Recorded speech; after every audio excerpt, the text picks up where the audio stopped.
Welcome back, everyone. It's the Bourbon Judge. Hey, we're back at it, ready to have a little bit of fun with my good friends over at Sagamore Spirits. Yes, this is like the hometown juice. I mean, technically I live in Delaware. I'm like, I would say like a golf shot, right? A driver, 300 yards from like the Maryland line. So I still call this my hometown juice, honestly. I love everything that Sagamore has done, historically. And I love the fact that it's, not even an hour from my house. So that is a good thing by itself. So when I think of Sagamore Spirits, I think of probably one of my favorite ryes on the market, pound for pound, dollar for dollar. You can't really get anything better quality at the $50 price range, in my opinion at least, than this double oaked. This, oh my gosh, this is just absolutely amazing. I think it's the best double oaked rye on the market at this price point. I really think it's absolutely fantastic. And this is just like, this is my jam. I don't even know how many bottles of this I've had. Probably too many to count, which maybe not a good thing, but it's absolutely fantastic. Truly one of the best products on the market by itself, and definitely the best double oaked rye at a $50 price range by far. All right. So we all know when you think of Sagamore Spirits, you think of a couple things. Number one, all of their whiskey for the most part is very reasonably priced. Anywhere from like that $50 to $80 range. Obviously kind of depends on, more of like the different finishes. Higher end finishes typically are a little bit more pricier because they're having to buy other barrels and so forth. But they're always very much reasonable. A couple other things. Number two, I love the fact that you can pretty much find Sagamore online. You can find it different like retailers online. Availability like in stores, pretty easy to find as well. And the number one thing that I love also, kind of keeping with the price point, is that it's never highly allocated. None of their stuff, even if it's like a specialty finish, never highly allocated. So that is cool too. And most important, the whiskey is typically pretty good. So I want to give a huge thanks to the team over at Sagamore for giving me these samples. So these are their two new finishes that came out, or new products rather, that came out this year. This is their 5-year-old bottled and bond, and this is their sherry finish. All right, so let's dive into the one by one. You guys know me, I'm going to give a judgment at the end for each. Cool? All right, so let's go into this bottled and bond. So their bottled and bond, they're using their traditional, it's like a blend of two different mash bills. One is a high rye mash bill, and the other one is a low rye mash bill. And I love that because the low rye, it's nice, obviously has a lot more corn in it. So it's like it's almost like a blend of like a bourbon and a rye in many ways. But technically there are two separate rye mash bills, just one high and one low rye. That's the key difference. All right, let me get to this nose real quick. So obviously bottled and bond, so of course 100 proof. Again, availability, I've seen this in numerous stores, so definitely available. I will say though, being that this is a blend of the high rye and the low rye, I'm getting a ton, and I mean a ton. Jeez. A lot of like very minty, peppery. Didn't expect that for the bottled and bond. I really didn't. I did not. All right, so age 5 years. And what I like about this one is that even when I've seen it in stores, it's about like that $55 price range, maybe $60, just kind of depend on what store you go to. Some stores might be a little bit more expensive than others by a couple of dollars, but never more than like 50 to 55, $60 as a whole. Yeah, definitely very peppery, very floral, very minty. I did not expect this, honestly, especially being that they're using both mash bills, especially like the low rye mash bill, which has a lot more corn in it. I thought that might have offset even the nose as well to be a lot more maybe like caramel notes. This is definitely a lot more, again, mint, peppery, floral, and like a smidge of like almost like a smidge, back end smidge of like honey and apples a little bit in the back of there as well. All right.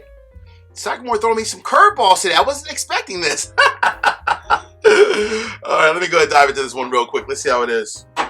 Cheers, everybody.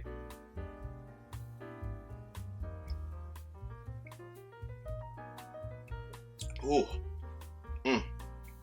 Okay. That was different. That was definitely a curveball.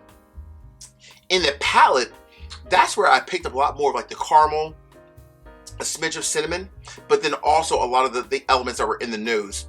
Your like the licorice, the mint, the floral, the peppery as well. That was definitely in the nose, but in the palate, it was a lot more of like kind of combined with like some caramel and all those other notes from the nose. Wow, they throw me some curveballs. Let me get a little bit more here.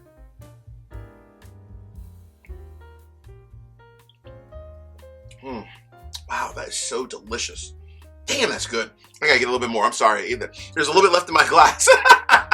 And I cannot pass down good whiskey. I can't turn it down good whiskey. Oh, man. Wow. That is obviously pretty good. I mean, for a $55 whiskey bottle of rye whiskey, bottled and bond rye whiskey, that has every element of bourbon notes, but then also rye notes. Like I said, the nose was a lot more peppery, minty, floral, with a smidge of like licorice as well.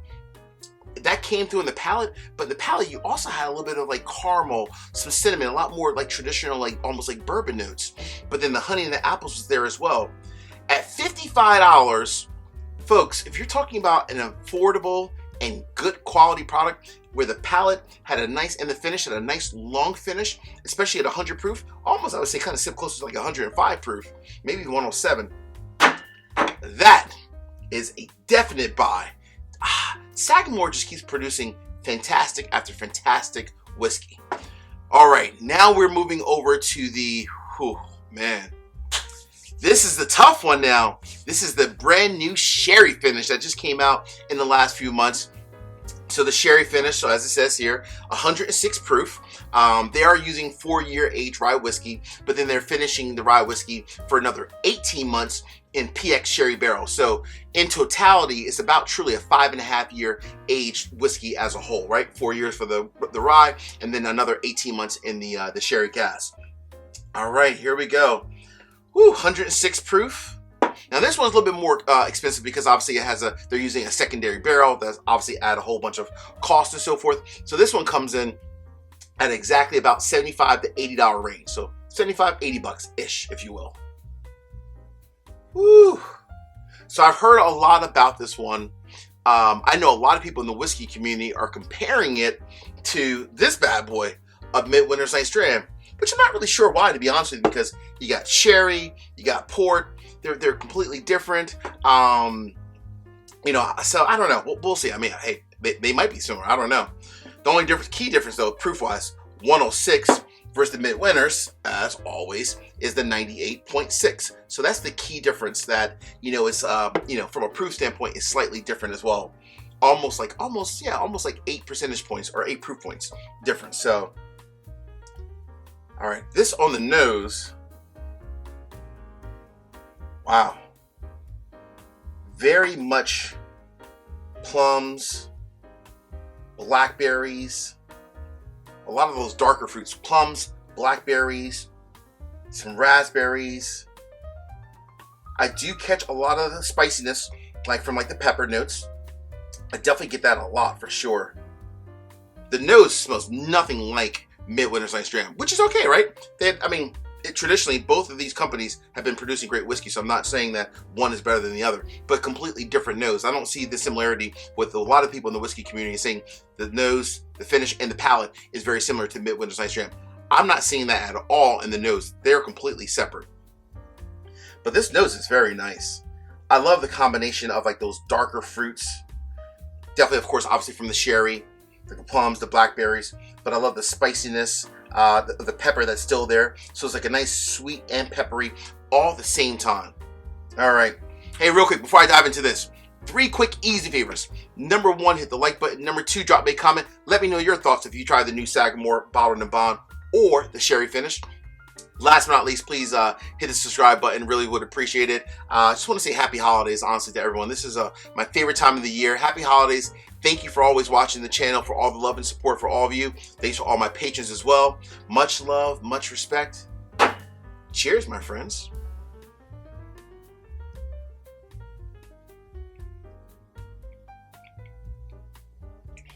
Ooh. Ooh, yeah. Ooh.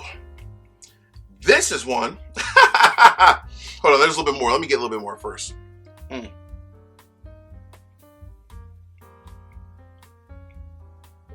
Oh, yeah. Oh, wow. Ooh. That's still moving around in my mouth. Wow, a lot more pepper at the end of the palate. The front of the palate is definitely a lot more sweet notes. those blackberries, raspberry notes, smidge of caramel, but more blackberries, raspberries, more plum notes in the front of the palate.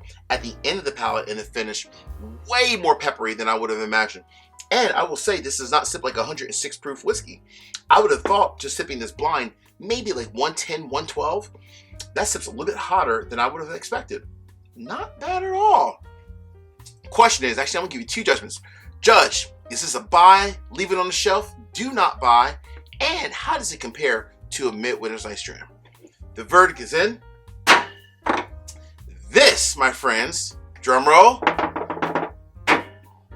it's a buy. Now, I will say it's a buy, but I want you to try it at a bar or a friend's house first. Here's the reason why. It is very sweet on the front of the palate. There are some people that I know, even like in my circle of friends, that may or may not like sweeter whiskeys, like finished whiskeys. So for you, I would say definitely try it at a friend's house. For me, I like it. I like the sweetness, but I have a sweet tooth at the same time. So I like the sweetness of it on the front end of the palate, and I love that spiciness, that pepper note on the back end. So for me, it's a hands down definite buy. But for you, if you don't like that extra sweet notes, I would definitely try it at a friend's house or a bar first. This one, I think everyone would love. This one, probably you might have to really love like those sweeter notes in order for you to really, truly enjoy it. But definitely try it at a friend's house or a bar first. Last thing I would say, it's nothing like Midwinter's Night's Dram. Nothing at all. The port for the Midwinter's Night's Dram and the proof point being at 98.6, this is much more kind of a subtle wine finish experience, if you will. Way more subtle, not as like peppery on the notes, and definitely not nearly as sweet as that one. Way more sweet, way more peppery. Less sweet, less peppery. Completely different. The similarities is that they're finishing in obviously wine, but they're completely different from the overall experience. Hey, my friends, until the next time, peace, cheers, salute. And by the way, if you're a cigar smoker, that is your friend. This will go very well with a cigar. And this is going to go very well tonight with a cigar. I know a lot of people do ask me sometimes, Judge, what kind of cigar are you going to smoke tonight? With this one, I'm going to go with Le Aroma de Cuba. That's my cigar choice of tonight with the sherry finish Sagamore. Cheers.